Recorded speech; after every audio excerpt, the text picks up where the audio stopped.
before the building? We were across the way in the home ec department, or in the home ec building, which was the College of, like I said, we're College of Education and Human Sciences now is what it is.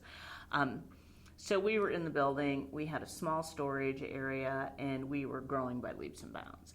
And so very quickly we outgrew that space. But I used to have this, because Bob and Artist James used to say, we are not interested in bricks and mortar, we want to build a collection. And so a lot of the funding, most of the funding, 99% of our funding for acquisitions has come from the James family and their foundation. But I used to say to Bob, we have the most amazing collection. We have to have a space that reflects the quality of our collection and what we're doing here. And not that I had anything to do with it, but Bob and I often had those conversations. And in about 2006, I think, is when so just around the 10-year mark, we started talking about how, we were running out of storage, and we looked at all kinds of different options, but offsite storage, when you're not around for textiles and keeping an eye on things, is there moisture, is there leak, all of those things, security, we just couldn't find a better option. It was so expensive, and we would have to spend so much time just checking on things. So the discussion began, and then the University of Nebraska Foundation, who is kind of our fundraising partner, got involved and helped us raise money. And so the Jameses paid for half of the building, and the other half was raised through the foundation from just interested individuals. And they still talk about the fact that more individuals donated to this building than any other project they've done, because typically you'll get one or two people putting in big bucks. Right. We had lots and lots and lots of $1,000 donations. Other guilds in other states, other individuals, but people just really were excited. And it had been a dream for a long time here in Nebraska to have a quilt museum. Now, did the National Quilt Museum already exist? How did that I think they are about 5 years older than us, so they were just Paducah at that time, the Paducah Quilt Museum, and they had been around a while, and so had the San Jose Museum. And those were and I don't know about New England. I think New England had also been around. And would you say those are the museum. Major ones? Would you say San Jose? Is there any other ones you would add to that?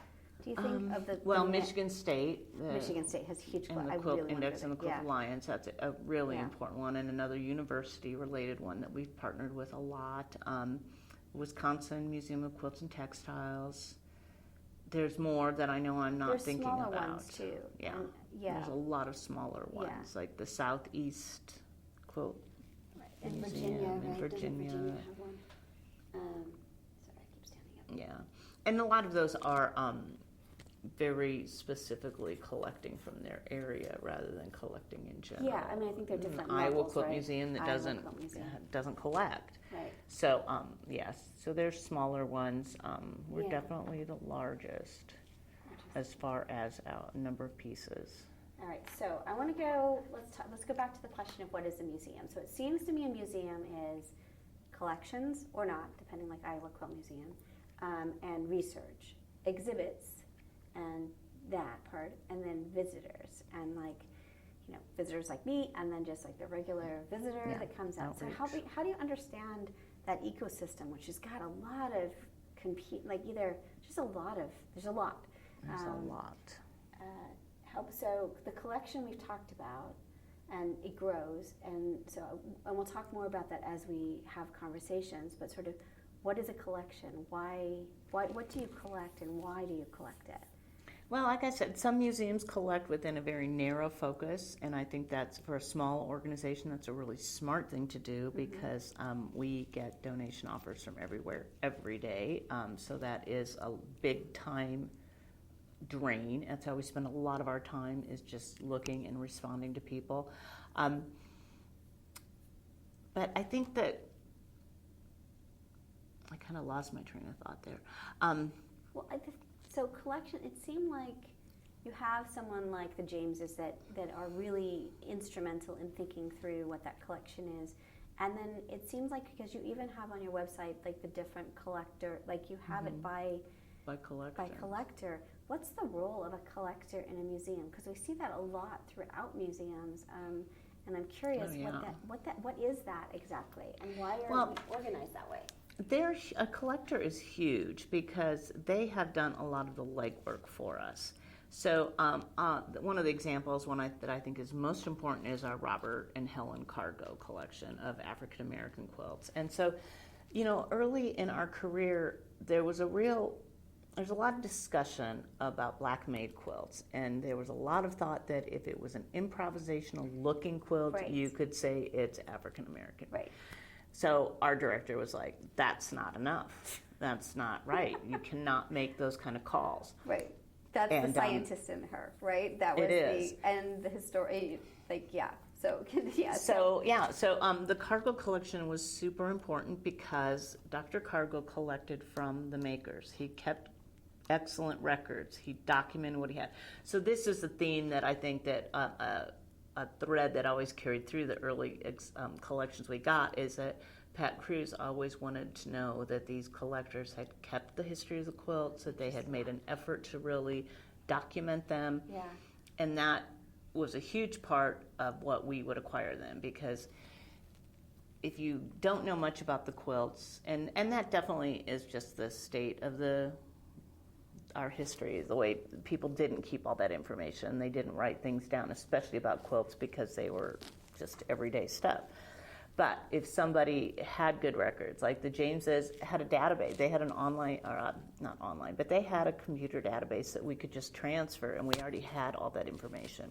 Robert Cargo knew who'd made his quilts and kept great records, so we could take that information. And so the Cargo collection at that time was the only collection that existed of African American quilts that was documented, that we could say we know who made these. Now, granted, it's a later collection. The bulk of it is 60s, 70s, 80s, 90s, so Right. relatively new. A few earlier pieces. But we just always stress that the only way you can know an African American quilt is if you know who made it. Yeah. Otherwise, there's just no rule that every quilt is made in the same style. And we weren't the first to say that. Questa Benberry's book, Always There, The African American Presence in American Quilts, is such a great record of that. But we want, so we would get pieces that people, and we were, in the meantime, so we're looking at major collections, but we're also getting a lot of donation offers, and people were bringing in things, and we're like, well, what do you know about the quilt? That's always what the first question is going to be, what do you know? And we took quilts early on, and I'm looking back now and saying, I'm trying to kind of clean things up as I get closer to retirement, because we took things that, maybe we didn't need at the time. We just had to develop that knowledge, and we just weren't there yet. But we always tried to find quilts with provenance, because they become the benchmarks of everything else that we have.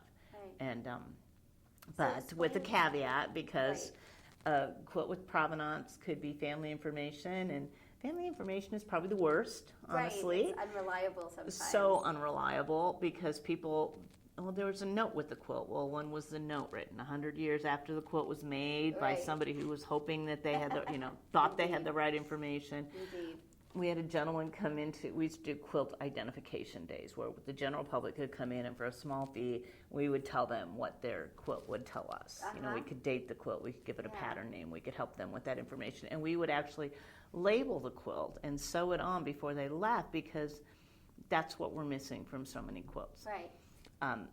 So we had a gentleman come in one time, and he had some pattern, like a double wedding ring or a grandmother's flower garden, that is such a 1920s and 30s pattern, Right. without a doubt. Right. And he said, well, this quilt was buried during the Civil War and saved by my family. And so Really, our poor volunteers are like, Carolyn, you have to talk to him about this one. So I went over and I said, well, is it possible that there was another quilt that the family was talking about? And this gentleman had a note. Mm-hmm. And I said, I'm going to show you why I think that might be incorrect. And I got out the Barbara Brackman fabric book, and I got out the Eileen Tristane fabric book, and we showed him. I said, the fabrics that this is made of are post-1920. They're after World War I, when the German dyes were given Right, to you the can tell U.S. him all this stuff, and he's All like, these oh my facts. gosh. And how did he respond to it? He was like, nope, it's still He buried. was super irritated with me, and he refused to believe that quilt hadn't been buried during the Civil War. And then he wants our label on it, and I was like, well, I said I cannot put Buried in that the Civil War. information. I can Right. say family information says Right. fabrics indicate this. So that's how we wrote the label out, and I would bet you that label was off that quilt the minute he got home, That's so because he funny. was adamant that we were wrong. That's so interesting. And that's just such an example of that kind of thing. I'm just going to pause. Can you move the microphone just a little bit? It's touching your sweater, so we're getting a little bit of. There we go. Is that better? Oh my gosh, so much better. Yeah. That is, it's interesting, isn't it? People wanted the stories. I mean, that really is about stories, like what the story is, and it may not matter what the. So funny. ChatGPT is a thing right now, and I read an article last, and I'm reading a lot about it. That the big problem right now is that it can't distinguish between fact and fiction. It doesn't have that ability. Can't figure that out. And I feel like that's kind of the story as well. Sometimes we don't want the facts. We just want the story. We like that romantic notion that and of course you do. That's the story that you were told by your family. It means it's so significant. And Right. And that's what the quilts are all about too, is that connection to your family. So early on, we would have people bring in quilts. We would take a look at them.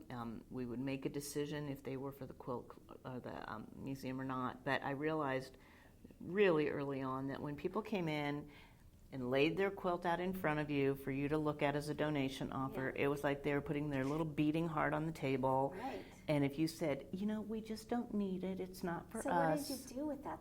That's struggling, right? Oh, well, we very quickly said, even though it was twice as much work in a lot of ways, I would say, I've taken pictures, I'm going to go back to our acquisition committee, Right. and we will make a decision, and I will mail you or email you later.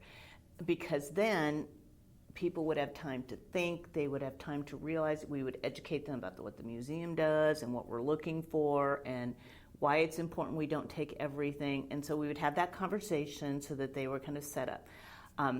Plus, if I made a decision at that moment, you could just see it in people's faces. They'd be like, she can't know. Right. And she can't know what this if you've got 1,000 quilts in here, you don't know if you need this quilt or not. So, and then I took quilts. I also, knowing myself, I tried to really remove myself and my own emotions, because sometimes people were so, literally they would cry over their quilt and how excited they were to bring it into you. And then you were like, I just can't devastate these people and say we don't need it. So that's why I'm going back and looking at a few decisions I made.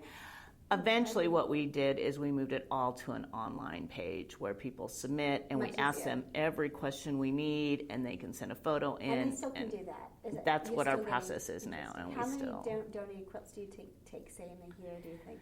I think we pass up, for donations, we probably pass up 95% of them. I mean, and that's just grown more and more. Because you only have so much space. And we've acquired examples, so we don't want to duplicate things. So, and unfortunately, most of the quilts don't come with solid provenance. Somebody says, well, I don't know who made it. I know it was a family quilt, but I don't know which side of the family. I don't know where they were. All that.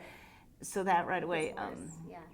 And we still look at everything because, we've debated whether we should even, because we accept so few, we've talked about maybe just saying we don't collect anymore, but then we just know that those calls and questions are still going to come in because there might be something out there that crosses I'm your greedy territory. enough to know that I really kind of like to look, because you never know. But it's really interesting. It's a really difficult thing, and so getting it to where we can say thank you very much. We send a letter out or a list out. Here's all the other quilt museums you can go to. We try to give people the next step, which I think makes them happy. But you can either do it in a way where people are irritated with you, or you can do it in a way where they'll say, they didn't take my quilt, but this is why. And then there are little ambassadors out there saying they were really nice and they told us a lot about it, but they didn't need it. Right. And so that's what. That's quite lovely. I like that. You don't. I always joke that I'm going to do the Anna Wintour thing and just stand over a quilt. No, and walk away. But I can't quite do that too, because people really are incredibly generous, and they also have a very I mean, our quilt museum is very different. I would not take my family oil painting into the curator at the Met and say, I'm sure you want this, because people come in with that feeling. They're like, most people call up and just say, can I just leave this here? I've got a quilt I want to donate. Can I just bring it in and give it to you? And they don't understand that we're going to vet it first and all of that. Right. But that's